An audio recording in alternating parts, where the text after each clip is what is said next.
Gimana ya rasanya kembali berbincang dengan seseorang yang udah lama banget, udah lama gak mengisi notifikasi ponsel kita. Gimana ya rasanya saling sapa di saat berharap dan keinget aja rasanya udah lupa. Gimana ya rasanya dikasih perhatian, sedangkan untuk membayangkan rasa sakit aja udah gak sanggup. Ini bukan malam minggu, tetapi gue ada sedikit cerita yang pengen gue bagiin ke kalian. Gue lagi seneng banget malam ini. Kayaknya mood gue tuh kayak antara senang sedih. Kalian jadi bingung ya.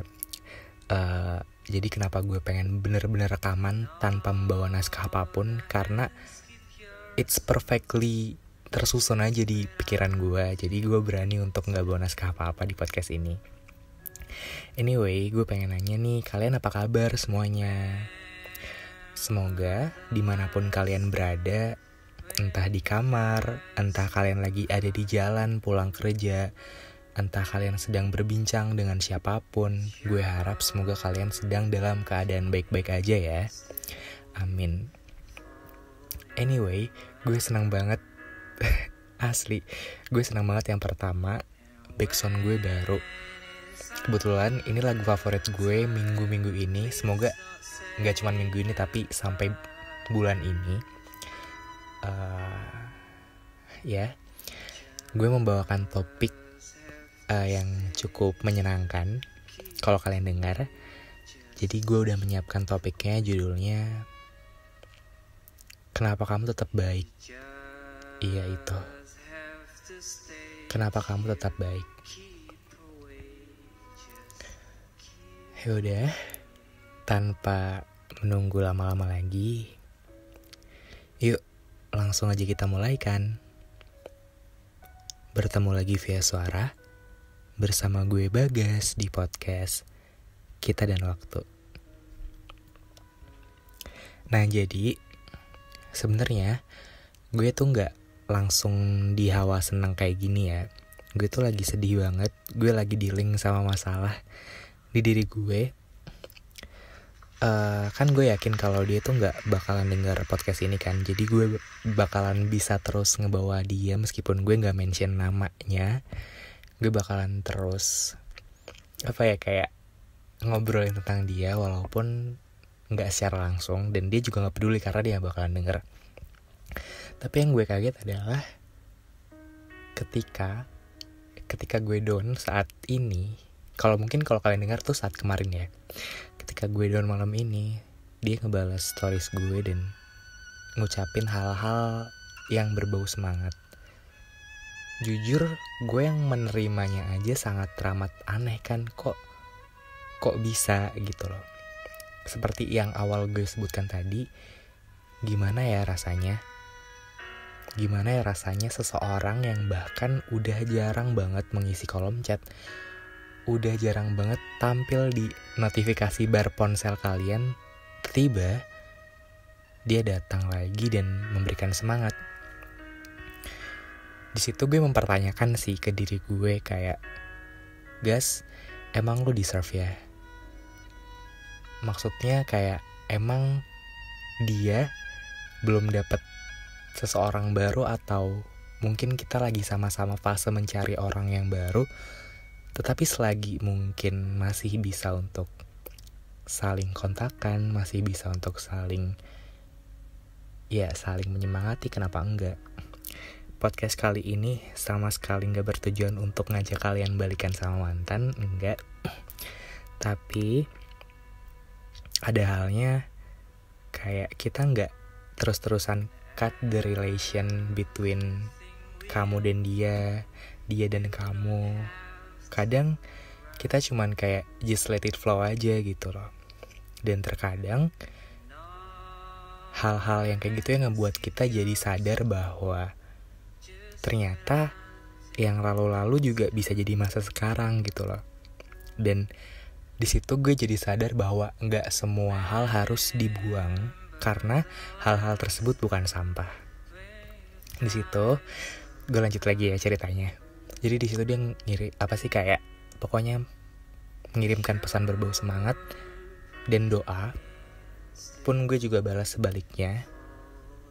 Dan di situ dengan rasa gugup gue dan rasa senang yang bercampur menjadi satu, gue bilang banyak-banyak terima kasih dong pastinya. Karena kan gue anaknya memang melancholic person ya. Jadi ketika kena touching sekali tuh gue langsung kayak wow gitu. Diksi gue langsung kemana-mana nih. Nggak ada yang biasa aja. Jadi waktu itu gue langsung balas aja pesannya. Dan gue tahu dia tuh anaknya sangat amat busy, sangat amat sibuk. Dan gue udah gak pernah berharap untuk, meskipun sekarang masa pandemi dan mungkin kita sudah menginjak 4 bulan terus di rumah aja, meskipun rumah gue sama rumah dia tuh gak terlalu jauh, gak kayak gue waktu di Solo untuk nemuin dia harus bener-bener beda kota. Sekarang kita udah berada di satu wilayah yang sama tapi belum juga ketemu. Dan gue gak berharap sama sekali bakal ketemu, karena ya buat apa juga ketemuan kalau gak ada sesuatu yang dibahas.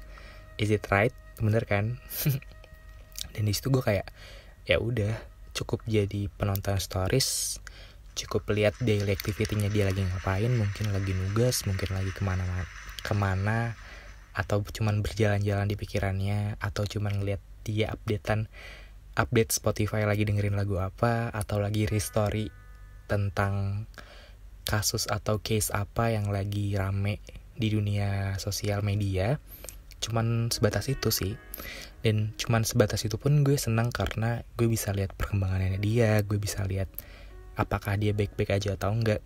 Dan gue gak pernah berharap sampai ke tahap ketika gue lagi gak kenapa-napa, tiba-tiba dia reach gue through DM dan ngasih ucapan semangat. Di situ gue langsung bertanya, kenapa lo masih baik ke gue gitu. Karena jujur gue juga gak cukup baik ke dia. Gue juga udah sangat teramat biasa aja dan sangat tidak mengistimewakan dia sama sekali. Jadi kalau misalkan dia nganggap teman, ya gue bakalan lebih nganggap dia tuh sebagai teman yang sangat biasa aja. Tapi waktu itu gue gak tahu ya apakah memang pada dasarnya anak-anak Aries itu gampang baper atau gampang bucin. Tapi kalau misalkan kalian yang pendengar Aries, kalian bisa, iya gak sih sebenarnya Aries itu bucinan gak sih? Nah di situ dia ngajak ketemuan kan, kayak berharap bisa main karena sebelum kita pergi ke kota rantau masing-masing nantinya. Itu gak gue bales sih, maksudnya gak gue tanggepin, gue malah ngebahas tentang hal-hal lain dan ngedoain dia di project-project kedepannya dan nantinya. Di situ dia juga kayak ngasih saran, ngasih advice. Gue gak nyangka kalau malam ini tuh benar-benar terjadi, kayak jadi koneksi yang menyalurkan hal-hal yang tadinya sudah terputus, hal-hal yang cuma tinggal titik ke titik itu disambungkan kembali. Dan meskipun disambungkan kembalinya bukan dengan ikatan yang menjalin komitmen, tapi dengan ikatan teman baik, dengan ikatan yang bahwa kita berdua sedang grow up dan saling menyemangati. Itu adalah bagian dari perjalanan pendewasaan. Gue seneng karena gue bisa ngelihat dia baik-baik aja, dan gue senang dia selalu berusaha untuk melihat gue baik meskipun kita sudah bukan lagi siapa-siapa, meskipun kita sudah bukan di dalam bubble relation, meskipun kita sudah tidak berada di satu rumah yang bernama cinta, tapi akan selalu ada cinta dimanapun gue dan dia berada, karena cinta itu bentuknya gak selalu tentang pacaran, teman-teman. Dan di situ gue menyadari bahwa wah enak juga ya. Dan gue jadi pertama baper sih, ya pasti kan, kayak lu ke bring back ke masa lalu lo, masa lu kayak mustahil sih kalau lu bakal diem aja. Jadi itu sih yang gue rasain. Mungkin itu aja yang bisa gue ceritain kali ini, sebentar banget, tapi semoga ada yang bisa diambil manis-manisnya. Jangan lupa baca cerita kabar kertas di Wattpad gue, karena gue rajin banget update anyway. So, gue Bagas pamit undur diri. Sampai ketemu di episode selanjutnya. Dadah.